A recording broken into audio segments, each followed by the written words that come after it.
We're grateful for each and every one of you. Let us know where in the world you're tuning in from. We'd love to hear from you in the comments. Let's begin. Brandon Collins never imagined his downfall would begin with a glass of Chardonnay and a soft chuckle from his wife across a client's lounge. On the surface, life was enviable. Brandon, a senior systems architect at a high-profile consulting firm, and his wife, Naomi, a charismatic client engagement officer, had crafted a life that drew admiration from peers. A picturesque house in suburban Connecticut, two bright kids, Caitlin, 13, and Jonah, 11, and a shared circle of friends who toasted to their so-called perfect union at weekend BBQs. But perfect is a mask, and Brandon was learning the hard way that masks can crack without warning. It began on a humid Thursday morning when the CEO, Philip Garrison, summoned Naomi into his glass-paneled office. Brandon watched from his cubicle, his stomach twisting when she emerged with a wide, unreadable smile and a fancy-looking envelope in hand. "What's that?" he asked later, cornering her in the break room as she poured overpriced almond milk into her coffee. Naomi glanced at him, sipping before answering. "An invite. From Philip." "Well, technically from Vincent Caldwell." Brandon's brow furrowed. The name rang bells. Vincent Caldwell, a billionaire investor whose empire stretched from tech to luxury resorts. Naomi had been handling his account for 6 months, gushing about his charm and strategic brilliance. "He's hosting an exclusive retreat at his private island. 5 couples. Only top clients and their handlers. And you're going?" Naomi nodded slowly. "Philip said I've earned it." "It's networking, Brandon. Are spouses invited?" he asked flatly. She hesitated a beat too long. "Yes. Vincent specifically requested we come as couples. Said it adds to the dynamic of the weekend." Brandon didn't like the sound of that. Something about the invitation itched under his skin like a sweater too tight around the collar. Naomi seemed excited, too excited. The kind of excitement she hadn't reserved for him in a while. Still, he nodded. "I guess we're going to an island, then." 2 weeks later, Brandon stepped off a private jet onto an island that looked like something off a billionaire's Pinterest board. White sand, palm trees swaying in salted air, and a mansion so grand it made their own home feel like a Lego model. Vincent Caldwell greeted them with the confidence of a man who owned everything he saw and believed he could own more. He was older than Brandon had expected, late 40s, tall, fit, effortlessly charming. His eyes lingered on Naomi with a familiarity that made Brandon's jaw twitch. "Naomi," Vincent said, taking her hand with both of his. "You're even more radiant in the sunlight." Naomi laughed, soft, flirtatious. Brandon felt invisible. They were ushered to a bungalow nestled near a cliff. Everything inside was tastefully designed. Silk sheets, mahogany wood, a stocked minibar that screamed indulgence. That first evening, Naomi slipped into a crimson backless dress that Brandon had never seen before. Her hair curled perfectly, eyes lit with a glow that wasn't meant for him. "You look," he began. "Don't," she interrupted, checking her lipstick in the mirror. "Let's not make it awkward. It's a work thing. Be on your best behavior." At dinner, Vincent played host with alarming ease. He sat beside Naomi the entire night, laughing with her, touching her arm when he made a joke, leaning in too close. Brandon sipped wine and faked interest in a conversation with a hedge fund manager's wife who seemed more interested in what Naomi was doing than anything else. By midnight, Naomi was tipsy. She leaned into Brandon as they walked back. "He's incredible, isn't he?" she said, voice dreamy. "Smart, generous." Brandon didn't respond.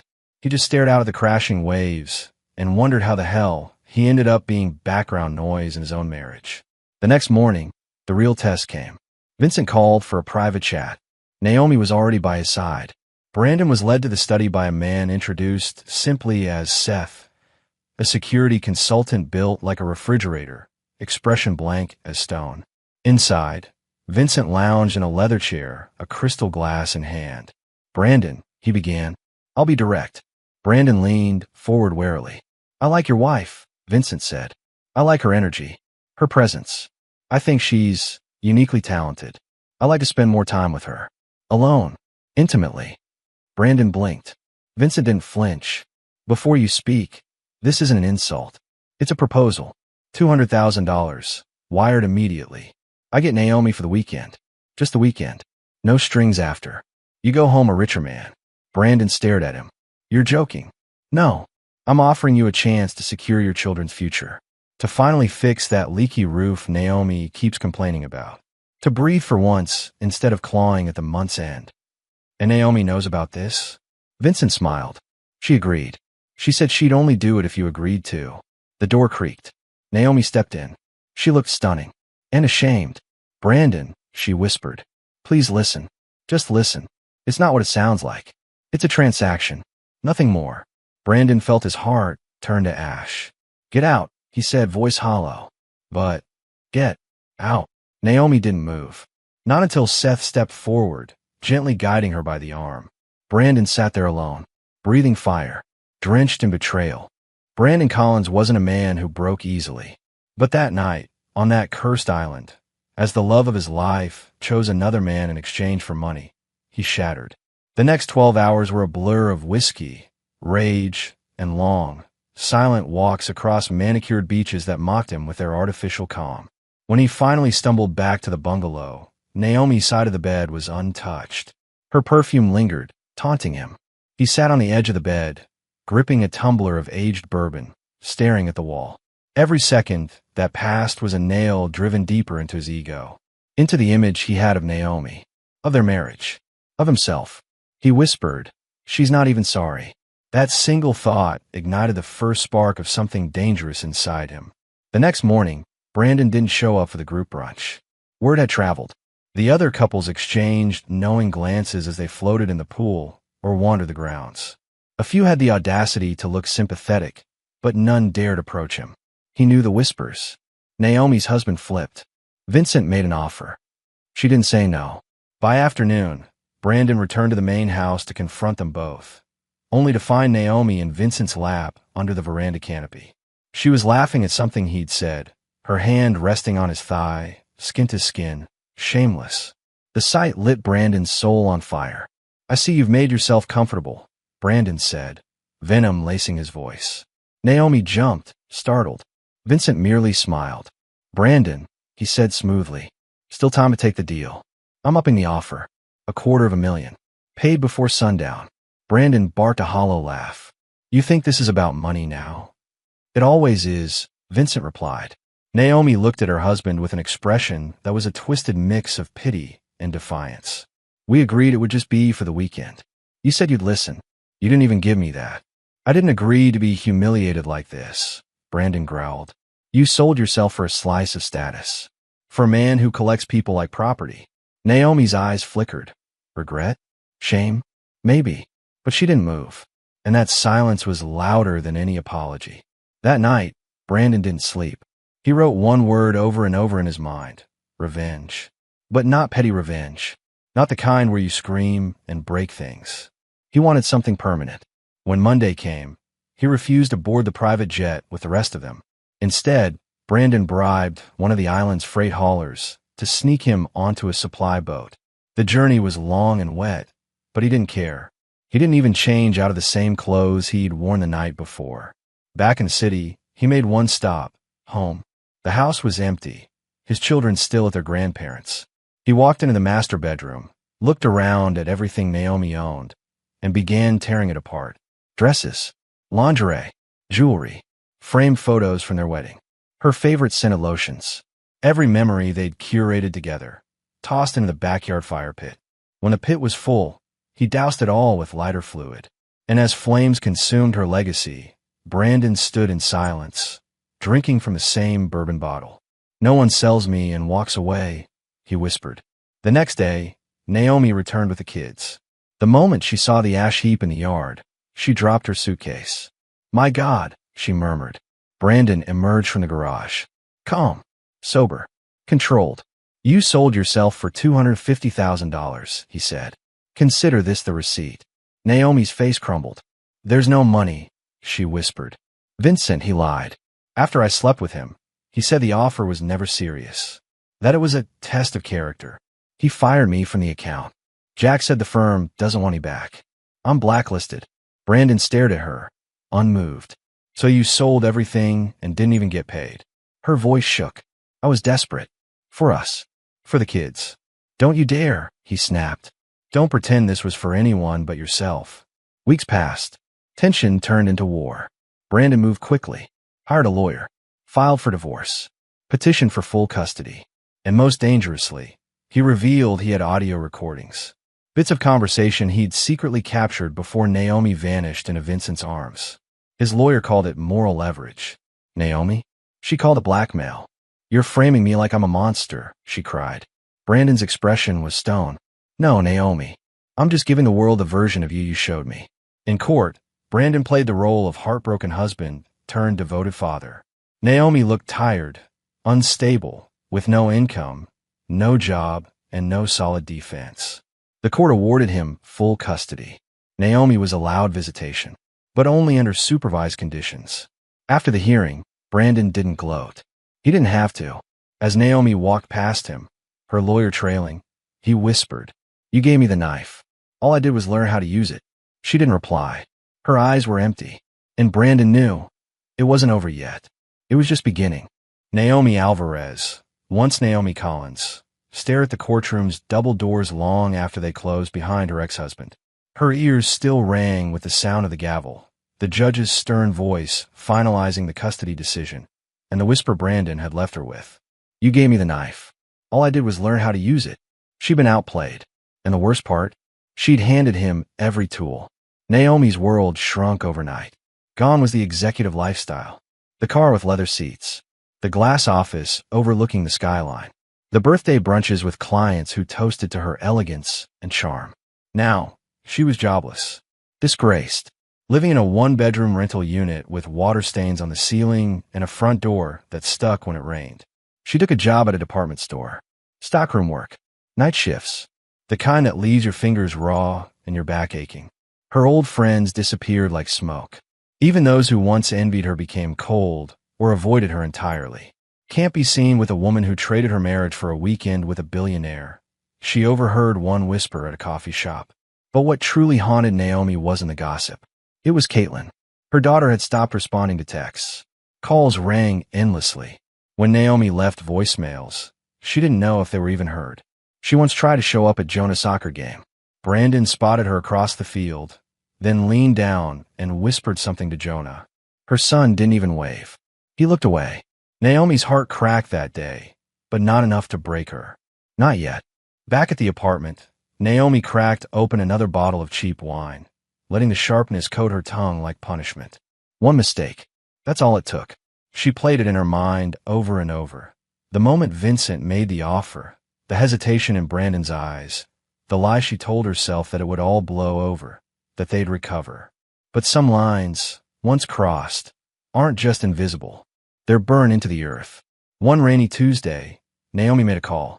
To Charlotte, the woman Vincent had dangled in front of Brandon like a toy. Naomi had always sensed there was more to Charlotte, something sinister beneath the polished smiles. But Charlotte was the only person left with a foot in that world. "Naomi," Charlotte answered coldly. "Didn't expect to hear from you. I need help," Naomi said, voice hoarse. "Vincent, he never paid me. He promised 250 grand. After it was over, he said there was no contract. He lied. And you expected a man like Vincent Caldwell to honor his word. I was humiliated. Fired. My kids barely look at me. You have no idea what he cost me." There was a long pause. "I have every idea," Charlotte said. "You were never special, Naomi. You were just next." Then the line went dead. Naomi screamed, the kind of scream that tears muscle from bone. She hurled her phone across the room, watched it shatter like her life had. She sank to the floor, sobbing. But through those tears, something inside her stirred. Something dark.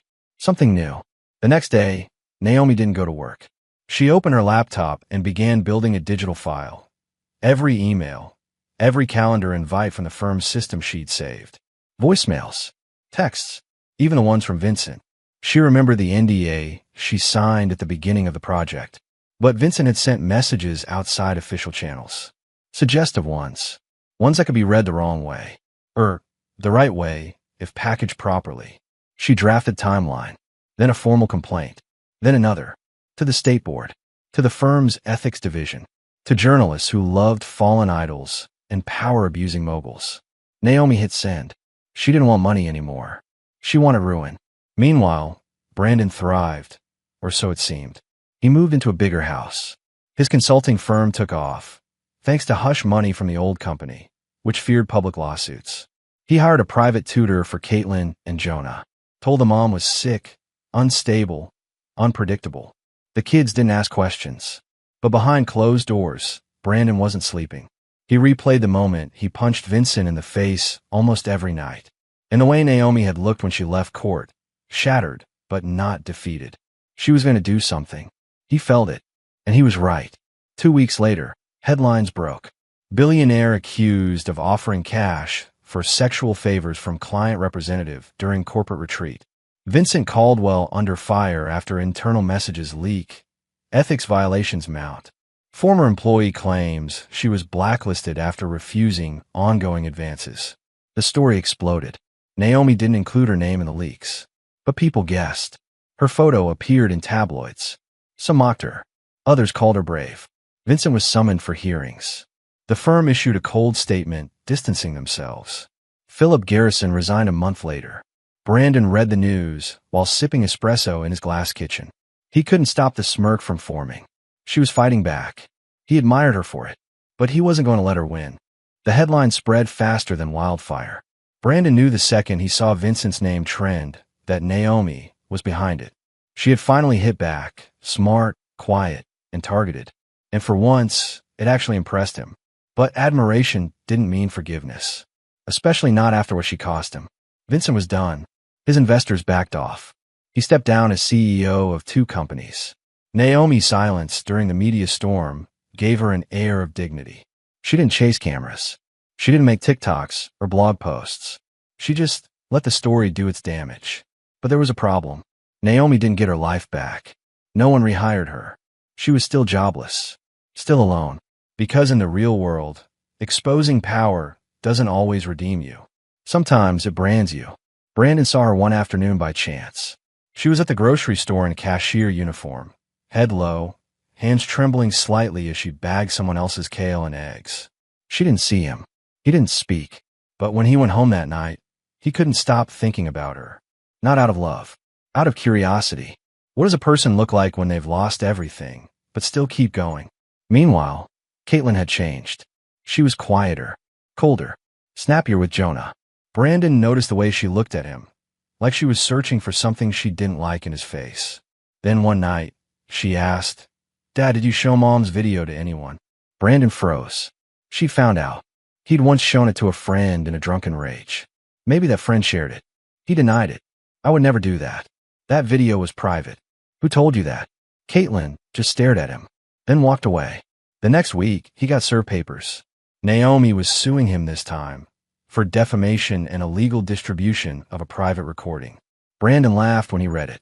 But deep down, he wasn't so sure he'd win this time. Because Naomi wasn't playing defense anymore.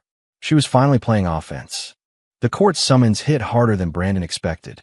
He thought Naomi was broken, done, finished. But this lawsuit, it was surgical, cold, strategic. She didn't want custody. She didn't even want money. She wanted a verdict, a public one. One that said, he went too far. Brandon's lawyer looked concerned during the first meeting. If you share that video, even once, it's distribution without consent. That's a felony, especially if it reached your kids. Brandon clenched his jaw. "I didn't send it." "Are you sure?" the lawyer asked, eyes narrowing. "Because if someone else got it from you, you're still liable." Brandon didn't answer. The trial was quiet. No media, just a closed court. But the tension? Nuclear. Naomi took the stand and didn't cry. She didn't play the victim. She simply stated the facts. She'd made a mistake. One she owned. But Brandon weaponized it. "He humiliated me. Not just as punishment, but as sport," she said. "He showed the video to people. One of them showed it to my daughter." Brandon's chest tightened. Caitlin had never looked at him the same after that. The judge ruled in Naomi's favor. Brandon avoided jail time, but was hit with heavy damages and court-ordered therapy. Worse, he lost joint custody. Naomi didn't get full custody, but she regained equal rights. The courts saw Brandon as vengeful, controlling, a man who'd let rage poison his fatherhood. Months passed. Brandon's business slowed. His reputation took a hit. Naomi? She found a job at a nonprofit, low-paying but honest. She even started to rebuild things with Caitlin and Jonah. Not completely, but enough. One night, Brandon stood outside Naomi's new apartment. He wasn't there to beg. He wasn't there to fight. He just wanted to see her face. She opened the door slowly, cautious. They stared at each other in silence. Then Brandon said the hardest thing he'd ever had to. "You won." Naomi shook her head. "No, we both lost. But at least now, I can breathe." Brandon nodded once, then walked away.